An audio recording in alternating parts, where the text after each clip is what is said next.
Pangdam 3 Siliwangi Majen Dadang Arif Abdurrahman mendatangi lokasi kejadian ledakan amunisi tak layak di Desa Sagara, Kabupaten Garut, Jawa Barat. Tim investigasi diterjunkan untuk menyelidiki penyebab insiden ledakan pemusnahan amunisi tidak layak di Garut. Tim investigasi juga akan menyelidiki keberadaan warga yang berada di sekitar lokasi peledakan hingga menjadi korban tewas dalam insiden ini. Ini mau seperti apa, Pak? Masih tim investigasi, belum selesai ya. Nanti timnya kan masih bekerja ya. Itu masih layak nggak dan dilanjutkan? Nah kita lah, tergantung nanti tim investigasi ya. Sekarang steril kan ya, Dok? Oh lagi steril, udah steril. Kedepannya anak sipil dilibatkan nggak, Bran? Kedepannya dan nanti kita lihat ke depan, karena kan aturannya bagaimana gitu. Yang jelas investigasi nanti kita lihat hasilnya ya. Cukup. Informasi terbaru terkait dengan peristiwa ledakan saat pemusnahan amunisi TNI AD di Kabupaten Garut, Jawa Barat akan disampaikan jurnalis Kompas TV ada Ridwan Mustofa dan juru kamera Andri Iskandar. Selamat malam Ridwan.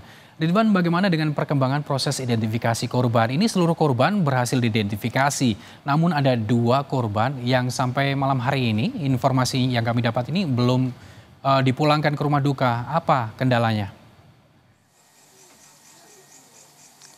ya Gali dan juga saudara, tidak seperti hari kemarin bahwa ada pemandangan berbeda pada malam hari ini, di mana pada malam ini suasana di sekitar SUD Pamempe Kecamatan Pamempe Kabupaten Garut Jawa Barat tampak lengang, di mana warga dan juga kerabat yang kemarin berdatangan ke sini untuk melihat kondisi dari kerabatnya atau keluarganya yang menjadi korban dari ledakan pasca terjadinya ledakan amunisi yang tidak layak pakai di Desa Sagara, Kecamatan Cibalong, Kabupaten Garut Jawa Barat. Hari ini tampak sepi karena memang hari ini tim DPI telah berhasil mengidentifikasi 13 korban ledakan yang terjadi di Desa Sagara pada hari kemarin, tepatnya pada pukul 9:30 waktu Indonesia Barat. Hari ini semua korban yang berjumlah 13 orang, di mana 4 diantaranya merupakan anggota TNI dan juga 9 lainnya merupakan warga sipil telah diidentifikasi dan telah dikembalikan ke keluarganya masing-masing. Demikian, Gali. Ridwan, lalu bagaimana dengan proses investigasi yang telah dilakukan? Apakah sudah diketahui penyebab pasti insiden ini?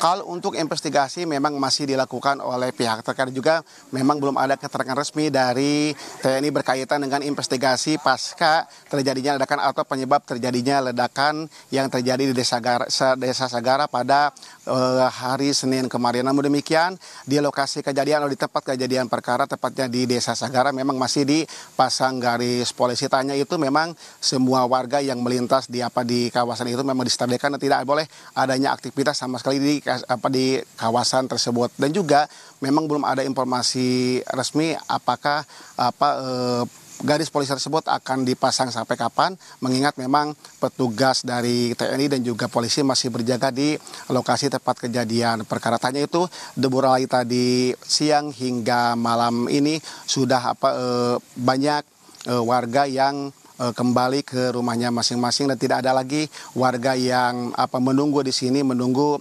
adanya informasi lain berkaitan dengan korban dari ledakan yang terjadi pada kemarin. Termasuk tadi kami sempat menyaksikan adanya pemakaman dari kakak beradik yang menjadi korban di Kecamatan Pamempek, di mana tadi isak tangis terjadi saat pemakaman korban dari ledakan tersebut yang dimakamkan di salah satu tempat pemakaman umum di Kecamatan Pamempek, Kabupaten Garut. Demikian, Gali. Baik, terima kasih Ridwan Mustofa atas informasi terbarunya dari Garut, Jawa Barat. Selamat bertugas kembali.